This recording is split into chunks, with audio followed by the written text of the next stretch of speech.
ለካኛ ቁመን የቀረ ነው በምክንያት ነው። እናንተ አያችኋት? ይችን ነገሩ እሷን ቁማ የቀረች እንደዚህ አርጌ ከማገባስ ብቀር ይሻለኛል። እቀራታለሁ እንጂ አላደርጋትም። ወላሂ አስባችሁታል? ሁሌ እንዴት እንደሚነቃ ሁሌ እንዴት እንደሚያሽከረክራት። በነገራችን ላይ ይሄን ቪዲዮ ብቻ አይደለም ይዤላችሁ የመጣሁት ማለት ነው። በጣም የገረመኝና ያሳዘነኝ ነገር ስለሰማሁ እሱንም ላካፍላችሁ ብዬ ነው። እንዲሁም ደግሞ እንደዚህ የምታደርጉቶች ካላችሁ ተው፣ ነውር ነው። መቅደም ያለበትና የሌለበትን ነገር ለይታችሁ ወቁ ማለት እንፈልጋለሁ። አሁን እችን ልጅ ብታዩ ጉዳዩ ቤተሰብ ጋር ደርሷል። እንዳለ የሰፈር ሰው ጓደኞቿ ምናምን ሁሉ ንቀዋት፣ ወላሂ ላዚም በቃ መነጋገር ይሆናለች ማለት ነው። መነጋገር ይሆናለች ስላችሁ በመልካም ስራ እንዳይመስላችሁ እሺ። መሳለቂያ ነው የሚባለው እንጂ መሳለቂያ ሆናለች። ስለዚህ እንደዚህ ልታደርጉ ያሰባችሁቶች ካላችሁ ተው ማለት ፈልጋለሁ። እሱም ምንድን ነው በነገራችን ላይ እንብላ። እኔ እንዲህ ሆዴ ነገር አይሆንልኝም። የሀገሬ ልጆች አጣው ማገኘውም እንዲሁ የሚያስበው የማጨነቀውም ለዚች ሆዴ ለከርሴ እንዳትጎልድ እንጂ ለሱ ተንበርክኬ ቀለበት ከማለብስስ 3-4 ፍርፍራዝ ጀም በላይ ይሻለኛል። እውነቴን ነው የምላችሁ የሚጠቅመኝን ነገር እና ምንድነው ደግሞ ምን ይዘሽ መጣሽ ልትሉኝ አይደለ? ልንገራችሁ ማለት ነው። ልበላ ስለቸኮልኩኝ ተልተሉ ላውራችሁ ሆዴ ጭርጭር እያለብኝ ነው ማለት ነው። አንዲት ባልና ሚስቶች ነበሩ አሉ። ባልና ሚስቶች አይደሉም፣ ገና አልተጋቡም፣ ፍቅረኛሞች ማለት ነው። ኢትዮጵያ እያሉ ፍቅረኛሞች ነበሩ። የአንድ ሰፈር ልጆች ናቸው፣ አብሮ አደጎች ናቸው ማለት ነው።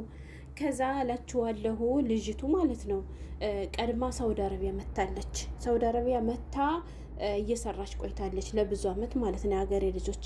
ከዛ ከብዙ አመት ቆይታ በኋላ ባሏም ከኢትዮጵያ እንዲሁም ደግሞ ወንድሟ ሁለታቸውም ከአንድ ሰፈር ስለሆኑ በአንድ ላይ ተነስተው ወደ ሳውዲ አረቢያ አመሩ ማለት ነው። ከዚያ ያመሩት ደግሞ በህጋዊ መንገድ ሳይሆን በህገ ወጥ መንገድ ነው። ያ ማለት ለባህር የሚከፈል መንገድ አለ። መንገድ ላይ የሚከፍሉት አለ አይደለ? ለደላሎች ያን አለ ማለት ነው። አነሰው ወንድሜን አነሳሽ ምናምን ሲባል እሰማለሁ። ብር ከፍለው ወንድሞቻቸውን ባሎቻቸውን ለሚያስገቡ። ከዚያ ሁለታቸውን በአንድ ነው እና የመጡት።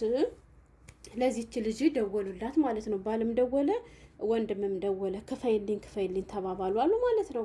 ከዛ ከነሱ ጋር የመጡትን ወንድም ያለው ወንድሙ፣ ሚስት ያለው ሚስቱ፣ እህት ያለው እህቱ እየከፈለ ሁሉንም ሰዎች ያነሷቸዋሉ ማለት ነው ሀገሬ ልጆች። ከዛ ይቺ ልጅ ደግሞ ምን ብታደርግ ጥሩ ነው? ለሁለታቸው የሚሆን ብር ስለሌላት የእናቷን ልጅ ወንድሟን ቁጭ በል አንተን ማን ጉዳይ ይልሃል አለችና ማንን ታነሳለች? ወይንም ደግሞ ለማን ብር ትከፍላለች? ባሏ አይደለም ብያቸዋለሁ። የኒካ ወይም የ80 ባሏ ወይ የልጆቹ አባት ቢሆን እስኪ እንዲያው መቼም ልትሉ ትችላላችሁ ግን እንዲሁ አይደለም አንድ ልጅ ይቅርና እንዲሁ 40 ልጅ እንኳን ቢኖር ከሱ ከእናቴ ልጅ አላደርሰውም። እውነቱን ንገሪኝ ካላችሁ እንደኔ ማለት ነው እንደኔ። ከዛ ጅሪት ሆዬ የእናቷን ልጅ ወንድሟን ዘወር በልትልና ለባሏ በሰው አስከፈለችለት አሉ ማለት ነው። ለሰው በሰው አስልካ ልክ እሷ እንዳልከፈለች ለማስመሰል አስላከችና ባሏ እንዲገባ አደረገችው። ባሏ ደረሰ ማለት ነው። ከዛ አንዳንድ ደግሞ የሚከፍልላቸው አቶ የቀሩ ልጆች አሉ። ከነዚያ መካከል ግን ተገንጥሎ የእናቷ ልጅ ወንድሟ ቀራሉ ማለት ነው። ከዛ ያጉትና ያክስት ልጆች ከዛ ሳውዲ አረቢያ ይኖራሉ።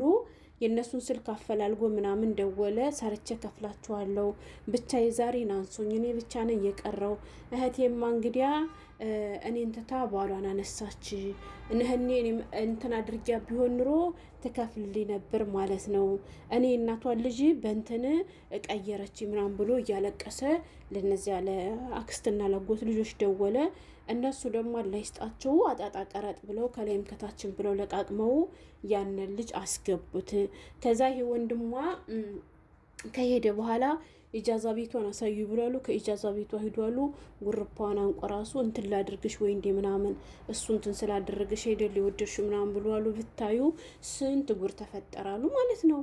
እና እስኪ እናንተ ብትሆኑ ምን ታደርጋላችሁ? ማለት የእናታችሁ ልጅ ወንድማችሁና እኔ ያላቀም ፍቅረኛችሁን በሉት ባላችሁ ልበላችሁ። እስኪ እንደው ባላችሁ ባንድ ቢመጡባችሁ ማንን ነው ቀድማችሁ የምታስገቡት? ለማን ነው የምትከፍሉት? ብዙ ጊዜ እንደዚህ ያለ ጥያቄ ሲጠየቅ እሰማለሁ። ወንድምሽና ባልሽ ቢጣሉ ለማን ታግዣለሽ? ወንድምሽና ባልሽ ታመው ለባልሽ ይሄ ነገር ከተደረገላቸው ይድናሉ ቢባል ምርጫ ቢሰጥሽ ለማን ታደርጊያለሽ ምናምን ሲሉ ብዙ ጊዜ ይሰማሉ ማለት ነው። እንደኔ እንደ ሸቃሌት እንደህታችሁ ግን ሲጀምር ይሄ የምርጫ ጉዳይ አይደለም፣ ምርጫ ውስጥም የሚገባ አይደለም። ለምን ካላችሁ የእናት ልጅ እኮ የእናት ልጅ ነው፣ መተኪያ የሌለው ገባችሁ? ድጋሚ እናቴ ወልዳ አሳድጋ ሰኛለች የማልለው ነገር አይደለም ከባሌ ይቅርና ከራሴ ራሱ ወንድሞችን አስቀድማለሁ፣ እንደኔ ማለት ነው። ወንድ ነው። ወንድ ቢሄድ ወንድ መተካት ይቻላል። ሚስት ብትሄድ ሚስት መተካት ይቻላል። መተኪያ የሌለው ግን የእናት ልጅ እህት፣ የእናት ልጅ ወንድም ነው። እውነቴን ነው የምላችሁና በዚህ አጋጣሚ ለባል ይሄን ያክል የምታፈነድዱ ሴቶች አደብ ብታረጉ፣ እንዲሁ በቅጡ ብታደርጉት፣ እነሱንም ደግሞ እንዲሁ ክብራቸውን ባታሳጧቸው። ማለቴ አንድ አባወራ እንዳባወራነቱ እንዲሰማው ከሱ የሚጠበቅ ነገር አለ አይደለ? እሱን እንዲያደርግ ብተውለት። ገባችሁ? የእሱን ድርሻ የሆነውን ነገር ካልሸፈን እያላችሁ እንደዚህ ያዙ ልቀቁኝ የምትሉ ደግሞ ልክ እንደ ጥሩ ስራ ቪዲዮ ቀርጣችሁ ሚዲያ ላይ የምትለቁ ወርደታሞች ማለት ነው። እናትሽ እዚያ ኢትዮጵያ በችግር እየተርመጠመጠች አንቺ ከወንድ ጋር እንደዚህ ተፈንድደሽ በግድ አግባኝ እያልሽ እያስገደሽ ቪዲዮ ቀርጣችሁ ትልካላችሁ። ከዛስ ይሄ ይታያል። በእናንተ ምክንያት የአረብ ሀገር ሴቶች እኮ እንደዚህ ናቸው። የአረብ ሀገር ሴቶች እኮ ለትዳር አይሆንም። የአረብ ሀገር ሴቶች እኮ ጅል ናቸው። ስራ ምንድን ነው ተብሎ ሲጠየቅ አንድ ሰው እኔ ስራዬ አረብ ሀገር ያሉ ልጆችን እየጀነጀንኩ ከእነሱ ብር መቀበል ነው የሚሉ ልጆች እኮ አሉ። በማን ምክንያት ነው እንደዚያ የሚባለው? በአንዳንድ ጅሎች ምክንያት ማለት ነው። እናማ ተው፣ የሚያሰድብ ነገር አታድርጉ። እንዲሁም ደግሞ ገና ላልገባችሁት ፍቅረኛ ብላችሁ የእናታችሁ ልጅ በረሃ ላይ የምተው ሰዎች ተው፣ ጥሩ አይደለም። ቀኑ የሚያልፍና ያስተዛዝባችኋል። ያን ወንድ አብሯችሁ ላይ ዘልቅ ይችላል። ገባችሁ? ሰሞኑን ዱባይ ላይ ምን እንደተፈጠረ አይታችኋል።